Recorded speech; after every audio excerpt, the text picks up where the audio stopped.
Mughal Azam cinema बनवला जातो, त्या मुघल आझम मध्ये अकबर किती सेक्युलर होता हे दाखवण्यासाठी त्यामध्ये अस्तित्वातच नसलेलं एक जोधा नावाचं पात्र उचललं गेलं, दाखवलं गेलं. तसं तिच्याकडे श्रीकृष्णाचं मंदिर बांधलं, बघा अकबर किती चांगला होता, कसा चांगला असू शकतो. एका वेळेला हजारो बायकांचं आयुष्य बर्बाद करणारा चांगला कसा असू शकतो.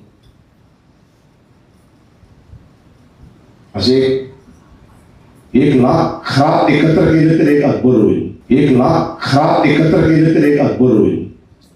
एका वेळेला हजारो बायकांचं आयुष्य बर्बाद करणारा चांगला कसा असू शकतो. असे 1,00,000 खराब एकत्र केले तर एक अकबर होईल. धर्म आणि हिंदू धर्म, आणि मग बाकीच्यांना धर्म का म्हणतात किंवा ते कसे म्हटलं गेलं हे सगळं समजून घेतलं की हिंदुत्व लक्षात येतं. इथे सगळे ब्राह्मण आहेत, ब्राह्मण आहात म्हणजे कोण आहात.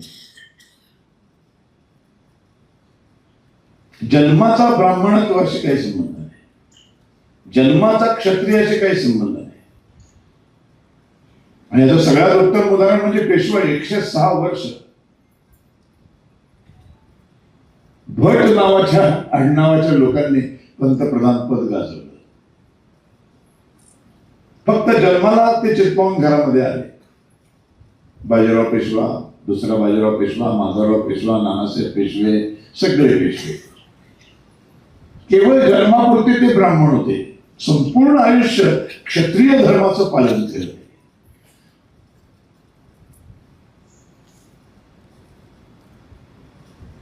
त्यामुळे आपल्याकडे ही जात हा विषयच नव्हता, कास्ट हा शब्द आपल्या संस्कृतीशी त्याचा संबंधच नाही. हे सगळंच्या सगळं नंतर आलेलं आहे.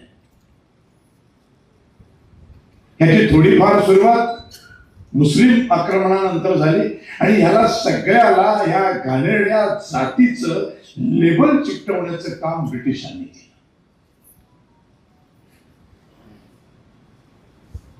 आमच्याकडे असं कधीच नव्हतं, कधीच नाही.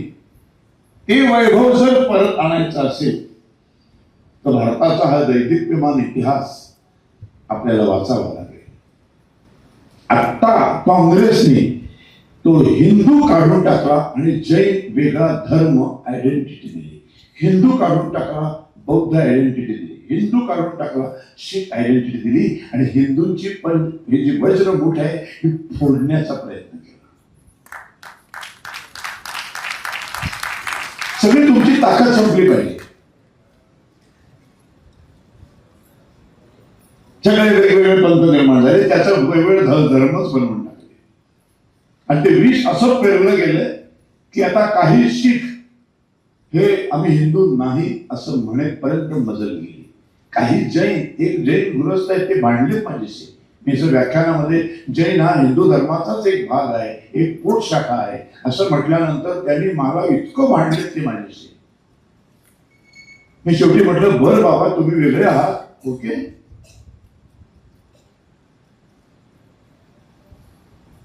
अतिशय पद्धतशीरपणे हे किडे बरोबर सोडले गेले आणि हे मुळापर्यंत जाऊन पोहोचले. कुणी आम्ही वेगळे नाही होत. कुठली एक विशिष्ट पूजा पद्धती नाही, कुठलाही विशिष्ट धर्मग्रंथ नाही, कुठलाही आमचा हिंदुइझम, हिंदू धर्म, हिंदुत्व हे कुठल्या एका विशिष्ट ग्रंथाशी बांधलेलंच नाही. हे पुस्तक म्हणजे आमचा धर्मग्रंथ आहे का? नाही. भगवद्गीता आमचा धर्मग्रंथ आहे? अजिबात नाही. रामायण आहे का? महाभारत आहे का? ऋग्वेद आहे का? यजुर्वेद आहे का? नाही.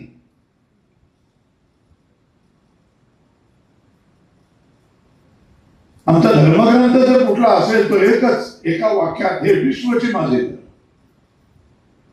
हे एक वाक्य म्हणजे आमचा धर्मग्रंथ आहे. विश्वाला सामावून घेण्याची ताकद आहे. हे सगळे परशुराम, अधिमत्स्य, मग कुर्म, मग वराह, मग वामन, मग नृसिंह, परशुराम, श्रीराम, श्रीकृष्ण, गौतम बुद्ध, सगळे अवतार बघा. हे सगळे भारताला वाचवण्यासाठी, हिंदुस्थानच्या कल्याणासाठी जन्माला नाही आले, सगळे विश्वाच्या कल्याणासाठी जन्माला आले. त्या डिबेटमध्ये ते कोण गृहस्थ होते, युपीचे का कुठले तरी, फार अप्रतिम बोलले ते. मला एवढं पडलं. त्यांनी विचारलं मोदी साहेब का काय करत नाही, म्हणजे ते का करावं त्यांनी. म्हणजे नाही एका छोट्या मुलाचं उदाहरण दिलं. एक 6 महिन्याचं 8 महिन्याचं असं एक छोटं बाळ असतं, ते असं आई ठेवते, दोन्हीकडे ते लोड बिल्ड लावते आणि पटपट पटपट कामं करत असते घरातली सगळी. ते पोर जोपर्यंत छान खेळत असतं, शांत बघत असतं, तोपर्यंत ती त्याला जवळ घेत नाही. फक्त मध्ये एकदा बघते, ओके छान चाललंय.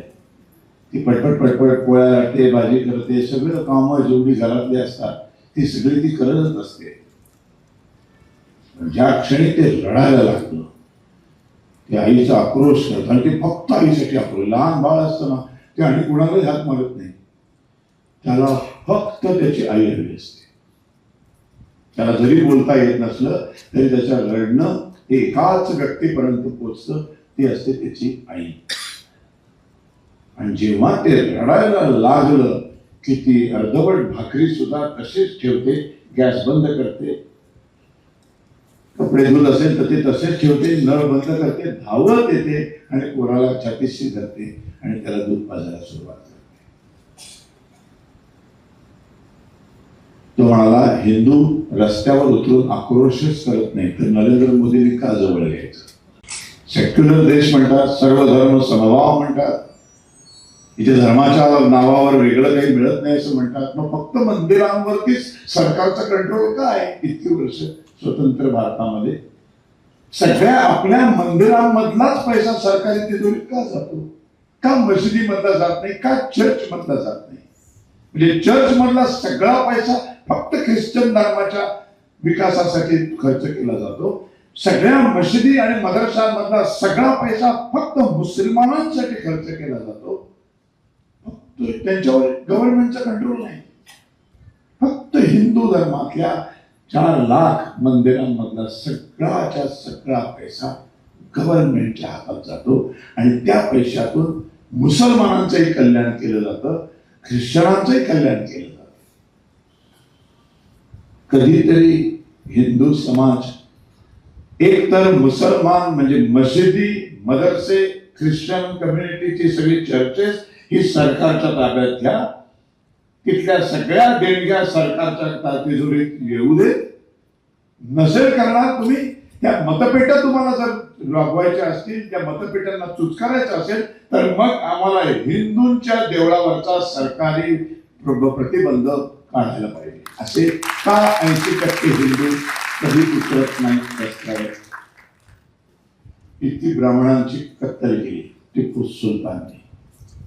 त्या टिपू सुलतानची आमच्या काँग्रेस राज्य करत होतं, त्या काँग्रेसने आमच्या मनामध्ये टिपू सुलतान बद्दल सहानुभूती निर्माण व्हावी, टिपू सुलताननी आमचा विध्वंस आम्ही विसरून जावं म्हणून the great warrior Tipu Sultan मालिका आमच्या बोडक्यावर आमच्याच पैशातून दाखवणाऱ्या दिल्लीत दूरदर्शनवरनं दाखवली.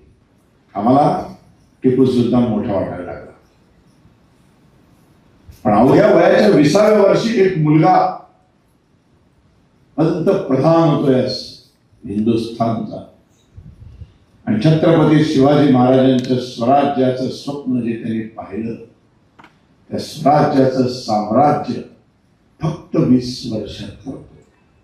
41 लढाया, एकही हारत नाही, अटक पासून कटक पर्यंत. बाजीराव पेशवा त्याचा इतिहास आम्हाला माहित नाही, त्याच्याबद्दलची मालिका आमच्याकडे येत नाही. मग त्याच्याबद्दल बुद्धिभ्रम व्हावा. त्याच्या आयुष्यात ज्यांनी तिला पत्नीचा दर्जा देऊन घरात आणलं, जी पत्नी जी मस्तानी फक्त 17 महिने त्याच्या आयुष्यात होती, त्याच्यावरचा सिनेमा येतो, फक्त त्या 17 महिन्यांवर सिनेमा येतो. त्या सिनेमामध्ये 41 लढाया कसा लढला असेल, एकही हरला नाही. एबीपी माझा, उघडा डोळे बघा नीट.